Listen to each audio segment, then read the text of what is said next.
Nancy found herself engaged and knee-deep in wedding planning. Unfortunately, she had lost touch with her best friend Angela after Angela blocked her on both WhatsApp and Messenger. With her big day approaching, Nancy yearned for Angela's presence, as she had been a constant support throughout their university days. But reaching out seemed impossible.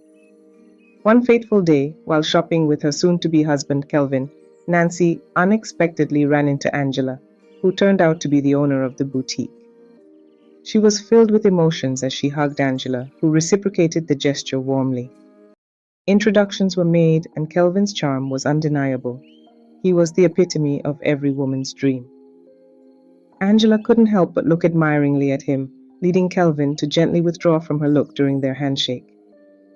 As they strolled through the boutique, Angela's eyes were constantly on Kelvin, sparking a sense of discomfort in him. Despite the tension, Nancy eventually handed Angela an invitation to her wedding, inviting her one-time friend to be part of her special day. To Nancy's surprise, Angela not only agreed but also offered to assist with the wedding preparations at Nancy's house. Gratefully accepting Angela's offer, Nancy felt a weight lifted off her shoulders. The reunion and Angela's willingness to lend a helping hand brought a sense of joy to Nancy, who immediately left with her soon-to-be husband. The next day, Angela, using the address she got from Nancy, drove to Kelvin's house, where the soon-to-be couple lived together. Upon her arrival, Nancy was not at home, but Kelvin was in the living room watching a football match. "Your friend is not around. She will be back in a few minutes," Kelvin informed Angela before returning his attention to the game. Mesmerized by the handsome man before her, Angela stood up and, in her revealing dress, sat next to Kelvin, caressing his body and attempting to seduce him. Although tempted, Kelvin's love for Nancy prevailed, and he gently pushed Angela away. "You are a beautiful girl, but I have found my heartbeat in someone else. Your man is on his way," Kelvin told Angela as she knelt before him, pleading for secrecy. "Please do not let Nancy know about this. She will feel betrayed. I am sorry for what happened. I could not resist your charm," Angela said. Kelvin agreed to keep their moment a secret. Shortly after, Nancy returned, happy to see her friend.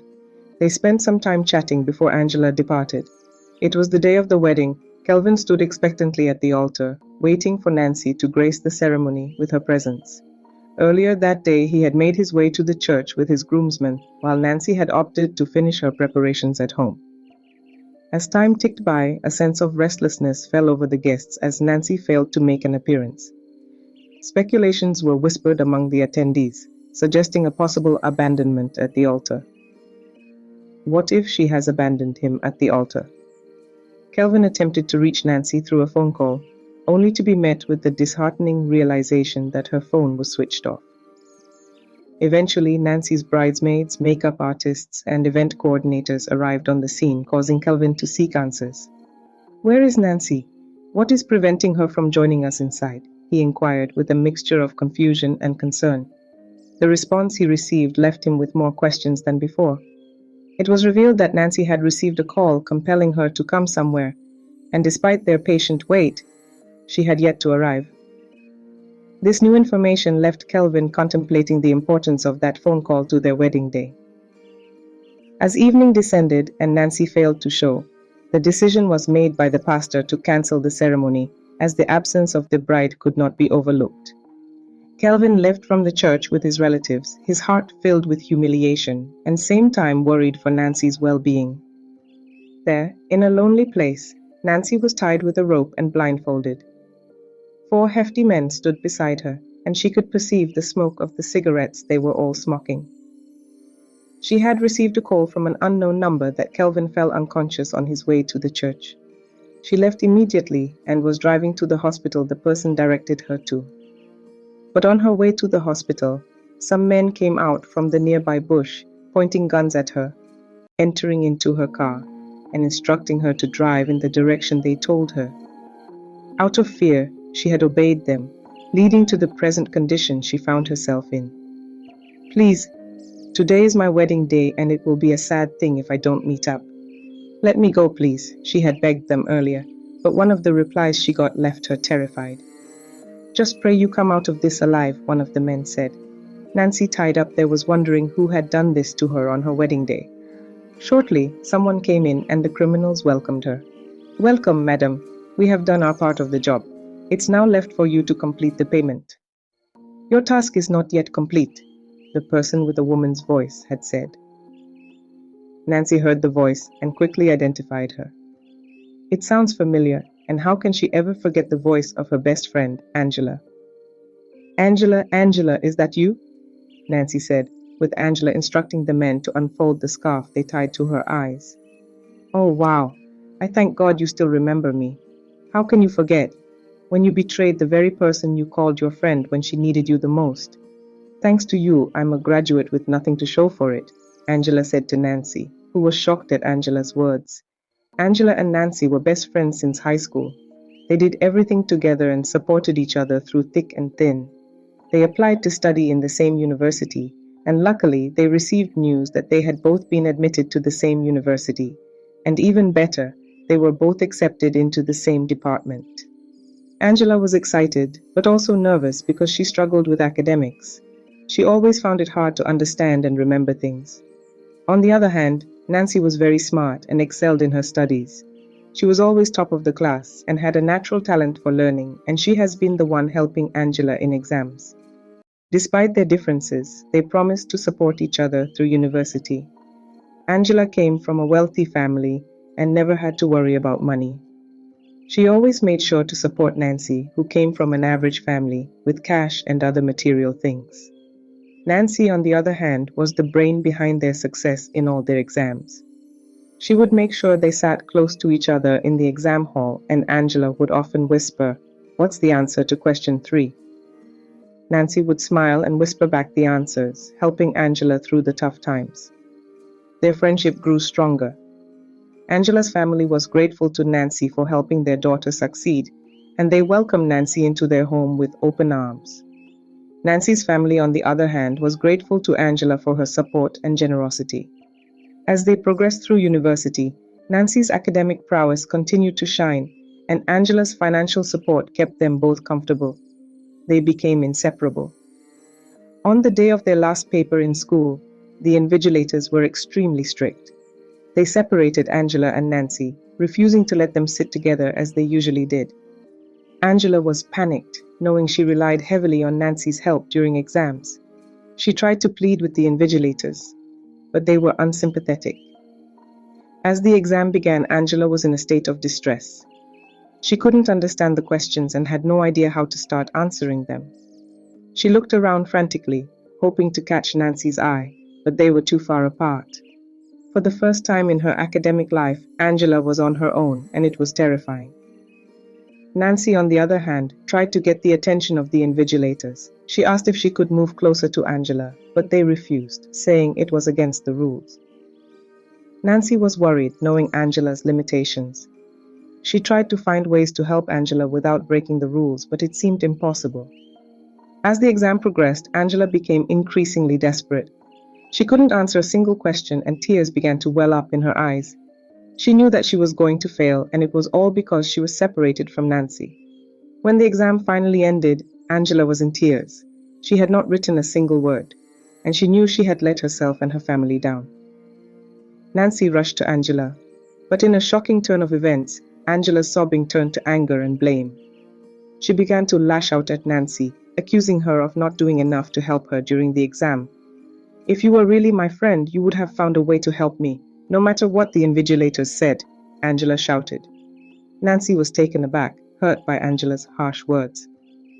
"Angela, I tried my best, I swear. I was trying to find a way to help you without breaking the rules," she explained, but Angela wouldn't listen. "You're always so smart, Nancy, always so perfect. You don't even know what it's like to struggle like I do," Angela said, her voice dripping with venom. "Just stay away from me from now on. I don't need your kind of friendship." Nancy was devastated. She had never seen Angela like this before, and she didn't know how to respond. She tried to reach out, to apologize and make things right, but Angela turned her back and walked away. From that day on, Angela and Nancy went their separate ways. Nancy was heartbroken when she discovered Angela has also blocked her in all her social media. "You are still harboring this grudge until now. What kind of friend are you? Haven't I been helping you on the exams? You're just wicked and selfish. I could have known better," Nancy said to Angela. Angela went to where she was tied and gave her a slap. For what you did to me, I promise to take every single one of your happiness from you. You might be wondering why I prevented you from attending your own wedding, right? I did that because I am in love with your soon-to-be husband, Kelvin, and nothing can stop me from getting him this time around. And I'm sure he didn't tell you what happened the day I came visiting? That he confessed that he loved me and had slept with me? Nancy was shocked hearing what Angela said. Kelvin had betrayed her, she thought to herself, her shock evident in her eyes. Yes, it is true, and he had planned to divorce you after your wedding. Do me a favor, unlock her phone and give it to her so she would call Kelvin. Angela instructed her men, who did as instructed. Use this phone and call Kelvin. Tell him that you purposely didn't attend the wedding and that you have changed your mind not to marry. Failure to do this, you won't leave here alive, Angela said. I know my Kelvin didn't sleep with you, and I'd rather die than call him and lie to him, Nancy said. I see. What if I decide to end his life, not yours, Angela said, and Nancy quickly dialed Kelvin's number. Kelvin was in his sitting room, surrounded by relatives and friends who were trying to console him. With tears in his eyes, he wondered aloud, Where is my Nancy? Why didn't she attend the wedding? Should I call the police to find out where she is? As he pondered what to do next, his phone rang, and to his surprise, it was Nancy on the line. Eagerly, Kelvin asked, Where are you? Why didn't you come to the wedding? Are you okay? But Nancy's response hit him hard. I'm sorry, but I don't want to marry you. I didn't attend the wedding because I don't love you. You're a good person, but I can't marry you. Please, try to understand, she explained, leaving Kelvin in disbelief. Refusing to accept her words, Kelvin demanded to know where she was so he could pick her up. However, before Nancy could respond, one of Angela's men took the phone from her. She is with her boyfriend. Nancy belongs to me. We've been in love since our university days, and she couldn't leave her first love, the man declared, shattering Kelvin's heart even further. In a fit of betrayal and hurt, he threw his phone against the wall. He had put the call on loudspeaker, making the conversation audible to everyone there. Deeply wounded, Kelvin questioned why Nancy hadn't told him about her feelings earlier. He felt humiliated that she had purposefully left him at the altar to disgrace him. Fueled by anger, he stormed off to his room, locking the door behind him as his parents pleaded for him to open up, but he remained adamant. Good job, girl. If I had my own film production, I would have hired you as my leading actress, Angela exclaimed to Nancy with happiness radiating from her. Nancy, waiting to be freed so she could return to Kelvin and explain the truth, was taken aback when Angela instructed her men to end her life instead. You people have done a great job. I'm leaving now, but make sure you guys kill her and bury her somewhere, Angela coldly commanded her men, who accepted the task. Having paid them in full, Angela drove off, leaving Nancy's fate in the hands of the men standing before her. It was on a Tuesday evening when Angela honked at Kelvin's gate, and the gate man quickly opened it for her. Is your boss inside? Angela asked the gate man, who nodded in response. Kelvin hadn't been himself since the day he answered Nancy's call. The feeling of betrayal was unimaginable. Angela knocked at the door, and a drunk Kelvin, still holding a bottle of alcohol, managed to drag himself to the door and opened it, seeing Angela. What have you come here to do? To complete what your friend did, right? Kelvin said, pointing at Angela, who entered the house, closing the door behind. Drinking won't solve this, Kelvin. I had wanted to tell you who Nancy truly is. But you loved her so much that you couldn't bear to hear the truth. She is enjoying herself somewhere, and you are busy killing yourself for nothing, Angela said, taking the drink Kelvin was holding. Kelvin, who was emotionally down, felt that someone was truly here for him. He hugged Angela tightly, crying on her shoulder. But to Angela, this was a great opportunity to take her place in his life. Hugging Kelvin back, Angela smiled to herself. Shortly, Kelvin slept off in her arms, and Angela quickly helped him to the room, also sleeping next to him. I know I can easily get him to sleep with me in his drunken state, but no, I don't want it to be like I forced him to it. I'll get him to do that on his own, by behaving like a perfect wife material, Angela said to herself. Early in the morning, Kelvin woke up, seeing Angela sleeping close to him. Though he was drunk yesterday, he remembered the comfort he found in her arms. He went inside and showered before waking Angela up. It's morning already. Won't you be going to your shop today? Kelvin said as he woke her up. Angela greeted him, went into the bathroom, and showered as well, coming out of the bathroom with the revealing towel she had on. Kelvin was on his phone, scrolling on the internet, but Angela kept on trying hard to seduce him. Seeing that Kelvin wasn't paying any attention to her, she purposely went to where Kelvin sat and sat down next to him. I didn't come with my cream because I didn't plan to sleep over. Could you lend yours to me? Angela said to Kelvin, who went and brought his cream and gave to her. Trying to return his attention to his phone, but Angela pleaded with him to help her rub the cream on her back, which Kelvin accepted. From rubbing the cream on her back, Angela seduced Kelvin, who then slept with her that morning. Angela was very happy as she had finally gotten what she had been dreaming of. Indeed, dreams do come true if we work towards them, Angela thought aloud, hugging Kelvin tightly, as if someone would take him away from her if she didn't. It's been a month now since Angela slept with Kelvin, but he hadn't reached out to her. Does he think I am a prostitute? Why hasn't he checked on me? Angela pondered, feeling the need to take action. She quickly made up her mind and prepared herself, heading straight to Kelvin's house. Upon entering, Angela noticed a woman accompanied by a young lady, likely Kelvin's mother, persuading him to marry the lady next to her.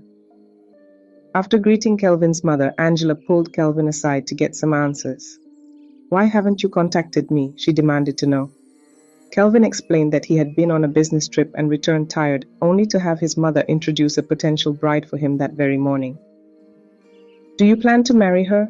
What about us? Do you not remember what happened a month ago? Angela pressed, hoping for a meaningful response. Kelvin's response was cold and harsh. I don't understand this us you're talking about. We're both adults. Don't make it seem like I forced you. In fact, you were the one who initiated things, Kelvin sharply said. Fearing she might lose Kelvin to another woman, Angela made a bold move. I'm carrying your child, Kelvin. I'm pregnant with your baby, she revealed, only to be pushed away as Kelvin showed no sign of affection towards her. Possibly still have feelings for Nancy.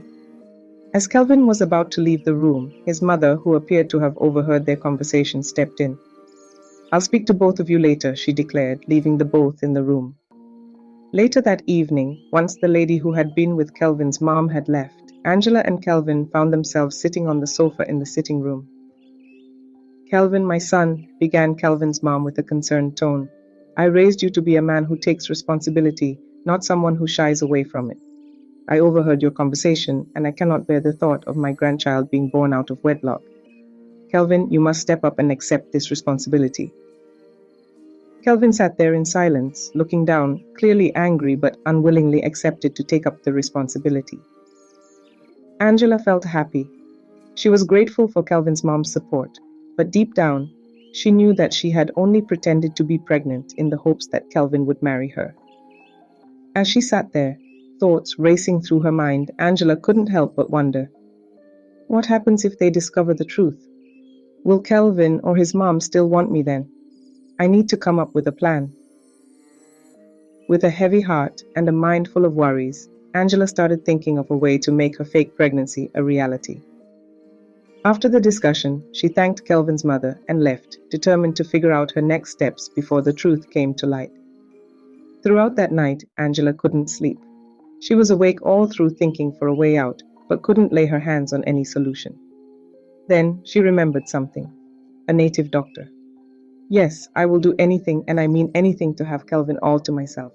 I need a strong charm to make him madly in love with me and marry me, Angela said to herself. Early in the morning, she embarked on her journey to the native doctor's residence in a small village. Upon arrival, she respectfully entered the shrine after removing her slippers. Introducing herself to the native doctor, Angela narrated her reasons for seeking his assistance. The native doctor assured her, I will assist you, but it comes with a cost. You must spend the night with me, and afterwards, you will attract a lot of men, especially the one you desire. Confused by the strange request, Angela hesitated, but eventually agreed out of desperation. That night, she stayed with the native doctor, fulfilling his conditions. Shortly after, her marriage to Kelvin was immediately arranged. Angela believed that the unexpected turn of events was due to the native doctor she had visited. It was the long-awaited day of their wedding, and the church was buzzing with eager guests. Many eyes were on Kelvin, wondering if he would be left at the altar once again. But this time he stood there in his suit, looking good. And beside him stood Angela, in her stunning wedding gown, her face beaming with joy. As the pastor approached to begin the ceremony, a sudden voice pierced through the air. A lady's cry rang out from the back of the church, commanding everyone's attention. "Stop!" she exclaimed, causing curiosity and suspense to spread through the crowded church. All heads turned to see who this unexpected interruption could be. "Nancy!" Angela screamed, her heart pounding as she tried to run away from the woman standing at the entrance of the church. To her, that woman could never be Nancy. She had paid men to eliminate her, to ensure she never took another breath. So why was she here? Fear gripped Angela, visible in the sweat forming on her forehead, her makeup starting to melt away. As Nancy made her way down the aisle towards the altar, Angela's eyes was fixed on Kelvin, who couldn't seem to remove his gaze away from Nancy. Panic set in as Angela worried that he might choose Nancy instead. What if he marries her? What will become of me? He can't, he's under my spell, she muttered to herself. Kelvin, please stop this wedding. Let me explain what really happened. How this woman sent men to kidnap me on our wedding day, Nancy pleaded, pointing accusingly at Angela. But Kelvin paid her no attention. Maybe your ex-boyfriend dumped you, and you're back here out of desperation, Kelvin responded, urging the pastor to continue with the wedding. As the pastor declared them husband and wife, Nancy fell to the ground in tears. She had no proof of her innocence, and Kelvin seemed to have turned his back on her. Kelvin's mother observed Nancy's uncontrollable tears, sensing that there was a hidden truth behind Nancy's disappearance on her wedding day. Although she couldn't pinpoint it, she felt a deep need to unravel the mystery. As Kelvin and Angela departed for their wedding reception, Kelvin's mother stayed back, waiting for the opportune moment to speak with Nancy. Tell me what happened, dear. Why did you leave Kelvin on the wedding day? This is completely unlike you, and I want to understand, Kelvin's mother gently inquired. Nancy, still filled with emotion, began to narrate her scary experience to Kelvin's mother. How were you able to escape from the kidnappers? Kelvin's mother asked. After Angela paid them off and instructed them to take my life, the leader of the gang asked his men to take me out and end my life so they can leave. Dan, take her out. End her life so we can leave here, the leader of the criminals commanded, urging one of his men to eliminate Nancy. As Dan raised the gun towards Nancy, she prayed for a miraculous intervention until an idea struck her. I'll triple the amount she paid you. Just state your price. Spare my life. Nancy fearfully offered as the criminals exchanged glances. How much do you think your life is worth? Are you trying to outsmart us? What if you betray us to the police once we release you? Dan interrogated Nancy, who vowed to maintain their secret. They handed her phone to her, and she quickly transferred a huge sum of money to them, bargaining for her survival. This cunning scheme secured her escape from what could have led to her death. After listening to Nancy's sorrowful story, Kelvin's mother hugged her, promising to support her in bringing Angela's deeds to light. Kelvin may struggle to believe this without concrete evidence. You must find a way to obtain proof that will compel him to divorce Angela and arrest her as well. I will pretend to remain unaware of Angela's evil deed for now. Remember, I am here for you whenever you need assistance, Kelvin's mother reassured Nancy before driving away from the church, leaving Nancy with newfound hope. That night, Angela couldn't find peace as she thought about how Nancy managed to survive and how she might expose her. She paced around the room in confusion until Kelvin entered. In that moment, Angela decided to seduce him to confirm if he would impregnate her this time, securing her position in the family. Approaching Kelvin with a hug, Angela hoped he will make love to her. However, she was shocked when Kelvin pushed her away, revealing his true intentions. I only married you for my mother's sake and because of the child you're carrying. You are not my wife, and once this child is born, we will divorce, Kelvin declared before heading to bed. Angela was shocked by Kelvin's words. Had the native doctor's plan failed? Filled with fear and unable to sleep, she whispered to herself, I'm in deep trouble. The next morning, she drove out to meet the native doctor, only to find the place locked. Where is the great native doctor staying here? Angela inquired of a passerby, who burst into laughter. That same man who was arrested 2 days ago by one of the women he deceived. He's no real native doctor. He just lures people in, preying on their desperation for money and getting the female ones to his bed. If you still want to find him, head to the police station down the street, the boy informed Angela, who was left dealing with realization. Did this man take advantage of me? Is he really a fraud? Angela pondered in confusion, at a loss for what to do. As she stood there in disbelief, her phone suddenly rang. It was Nancy on the line, demanding a meeting for the both of them in her house. What is she planning now? Perhaps this is my chance to put an end to her once and for all, Angela muttered to herself, determined, as she made her way to the location Nancy had specified. Knock! Knock! Knock! As Nancy heard a sound of knock at her door, she knew it was Angela. Without hesitation, she immediately opened the door, welcoming Angela inside. You're here already. I can tell you rushed over to find out how I managed to survive after you plotted against me. Well, I'll gladly share the story with you, Nancy said, pacing around Angela as she narrated her escape. How could you trust those money-hungry criminals, Mrs. Planner? I outsmarted them, tripled the payment, and boom, they let me go. Now, I'm here to turn the tables on you, my dear Angela. This Nancy isn't the same one you once knew. I'm here to show you the taste of your own medicine. I vow to reclaim Kelvin within 24 hours. Nancy declared confidently, as Angela burst into laughter. It seems my little friend is getting bolder. If you manage to survive here today, then you can have him back. But remember, Kelvin thinks I'm carrying his child, so he won't leave me just yet. Rest in peace, dear Nancy. In your next life, steer clear of someone like me, Angela threatened, pointing a gun at Nancy and attempting to pull the trigger, a weapon she had hired before arriving at Nancy's door. Suddenly, a hand from behind forcefully took the gun from her, with Angela turning to see who it was. Kelvin! Angela screamed in shock. So you all planned this. Bravo! She said to Kelvin, his mother, and Nancy, clapping her hands. Earlier that morning, when Dinma was out to meet the native doctor, Nancy visited Kelvin. He was angry and tried to push her out of his house. What have you come here to do? Kelvin said, but when he saw that Nancy came with his mother, who pleaded with him to give her a listening ear, he allowed her to say what brought her to his house. Kelvin, look deep into my eyes and tell me if I could ever betray you. You are the air that I breathe, and can one possibly eliminate something that gives them life? I didn't betray you. Whatever I told you on the phone call wasn't true. My life was in danger at that moment, and saying all those things was just to save my life. The friend I had trusted sent her men to kidnap me on the day of our wedding. I can also prove that I am telling the truth. Please, believe me, Nancy said. Kelvin had a change of heart. He loved Nancy so much, but the thought of the phone call he had received hadn't left his mind. What proof is that? Kelvin asked, with Nancy suggesting that they all go to her house, where she could invite Angela and see her confess to her crimes. And that's how Kelvin and his mother ended up there with Nancy. Your game is over now. I caught everything you said on record, and the police are on their way to arrest you, Kelvin said as Angela pushed his mother aside and made a run for the door, with Kelvin, Nancy, and his mother chasing behind. The chase spilled outside, where a team of armed police officers stood waiting.